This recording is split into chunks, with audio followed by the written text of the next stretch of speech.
Perkenalkan, nama saya Rio Dwi Kucoro, Prodi Manajemen, Fakultas Ekonomika dan Bisnis.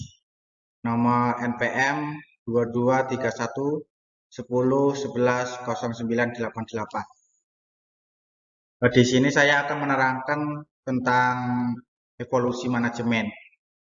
Perkembangan teori manajemen. Ada 3 aliran pemikiran manajemen, yaitu aliran klasik mencakup manajemen ilmiah, B. Teori organisasi klasik, dan yang kedua, aliran hubungan manusia, B atau neoklasik. 3. Aliran manajemen modern. 1. Aliran klasik. Aliran manajemen ilmiah menerangkan secara ilmiah metode-metode terbaik untuk melaksanakan tugas apapun dan untuk menyeleksi, melatih, dan memotivasi pekerja. Tujuannya adalah kebutuhan untuk meningkatkan produktivitas. Tokoh-tokoh aliran manajemen ilmiah. Yang pertama yaitu Frederick Wilson Taylor, Bapak Manajemen Ilmiah. Ada pula 4 prinsip dasar penerapan pendekatan ilmiah pada manajemen, yaitu 1. Perkembangan manajemen ilmiah yang sebenarnya. Jadi metode terbaik untuk melaksanakan setiap tugas dapat ditentukan. Kedua, seleksi ilmiah para pekerja sehingga setiap pekerja akan diberi tanggung jawab melakukan tugas yang paling cocok dengannya. Yang ketiga, pendidikan dan pengembangan ilmiah para pekerja. Dan yang keempat, kerjasama bersahabat dan secara pribadi antara manajemen dan tenaga kerja.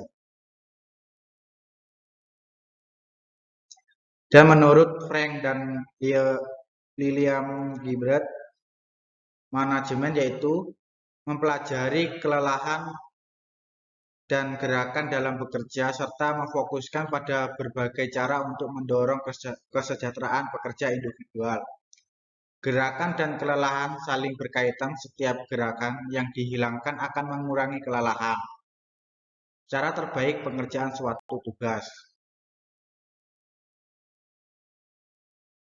Dan yang ketiga, menurut Harley Ledgen, kerjasama yang saling menguntungkan antara tenaga kerja dan manajemen. Seleksi ilmiah tenaga kerja. Sistem insentif atau bonus untuk merangsang produktivitas. Penggunaan instruksi kerja yang terperinci, kontribusi terbesarnya adalah penggunaan.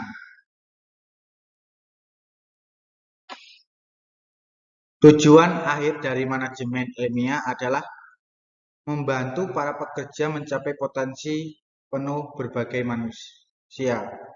manusia. Kelemahannya yaitu 1. Kenaikan produktivitas sering tidak diikuti kenaikan pendapatan. Kedua, pendekatan rasional hanya memuaskan kebutuhan ekonomis dan fisik tetapi tidak memuaskan kebutuhan sosial karyawan.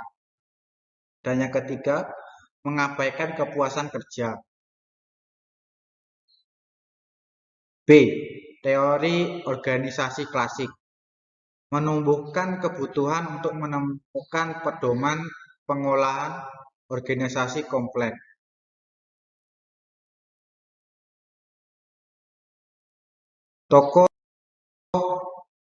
Tokoh-tokohnya yaitu Henry Boyer. Manajemen adalah suatu keterampilan yang dapat diajarkan jika prinsip-prinsip dasarnya dipahami. Ada 14 prinsip manajemen, yaitu 1. Pembagian kerja. Kedua, wewenang. Ketiga, disiplin. Keempat, kesatuan komando. Kelima, kesatuan pengarahan. Keenam, kepentingan individu harus tunduk pada kepentingan organisasi. Ketujuh, pengajian. Kedelapan, sentralisasi. 9, hierarki. 10, perintah. 11, persamaan. 12, stabilitas staf. ke-13 inisiatif, dan yang terakhir semangat kompor.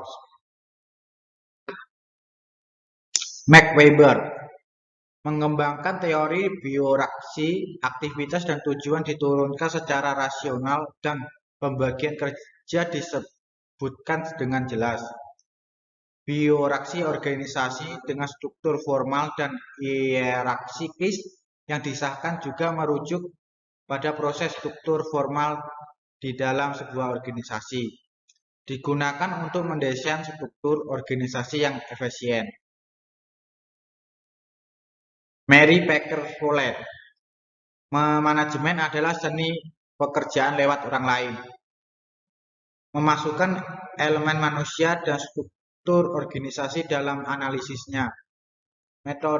Model perilaku pengendalian organisasi, pengendalian diri, pengendalian kelompok, pengendalian bersama.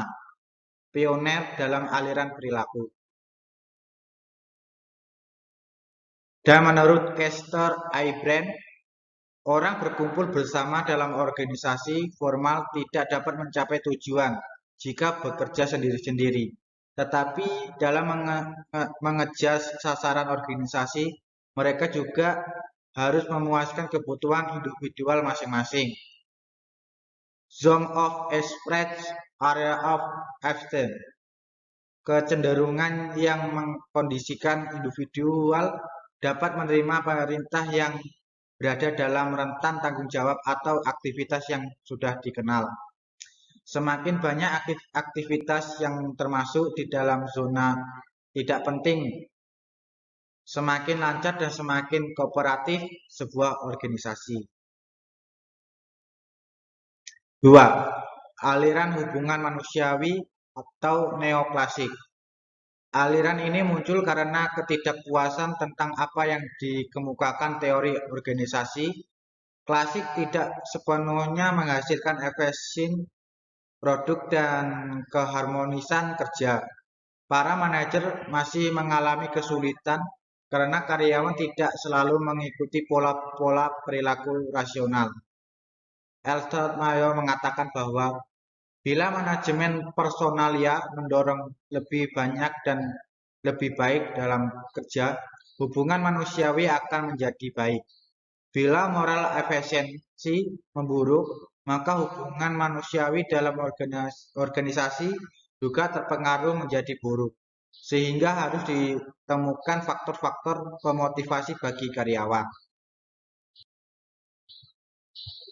Kelemahan aliran hubungan manusiawi, yaitu konsep makhluk sosial tidak menggambarkan secara lengkap individu dalam tempatnya bekerja. Perbaikan kondisi kerja tidak meningkatkan produktivitas yang diharapkan. Lingkungan sosial hanya salah satu faktor pengaruh produktivitas. Tingkat upah, struktur organisasi, dan hubungan berburuhan juga berperan. Aliran manajemen modern. Masa manajemen modern berkembang melalui dua jalur yang berbeda. Jalur pertama merupakan pengembangan dari aliran hubungan manusiawi yang dikenal sebagai perilaku organisasi, dan yang lain dibangun atas dasar manajemen ilmiah, dikenal sebagai aliran kuantitatif, operation risk, atau manajemen operasi. Prinsip dasar perilaku organisasi dari tokoh manajemen modern, yaitu manajemen harus sistematik dan pendekatan yang digunakan harus dengan pertimbangan yang hati-hati. Pendekatan motivasional yang dihasilkan komitmen bekerja terhadap tujuan organisasi sangat dibutuhkan. Manajemen tidak dapat dipandang sebagai suatu proses teknik secara ketat atau peranan prosedur prinsip. Unsur manusia adalah faktor kunci penentu sukses atau kegagalan pencapaian tujuan organisasi. Aliran kuantitatif. Aliran kuantitatif ditandai dengan berkembangnya tim-tim operation dalam pemecahan masalah-masalah industri yang didasarkan atas sukses tim-tim riset operasi Inggris dalam Perang Dunia Kedua. Sejalan dengan semakin kompleksnya komputer, telekomunikasi dan elektronika menjadi teknik riset operasi semakin penting sebagai dasar rasional dalam pengambilan keputusan. Prosedur riset operasi tersebut diformalkan dan disebut aliran manajemen research. Terima kasih, sekian dari saya. Kurang lebihnya saya minta maaf. Terima kasih.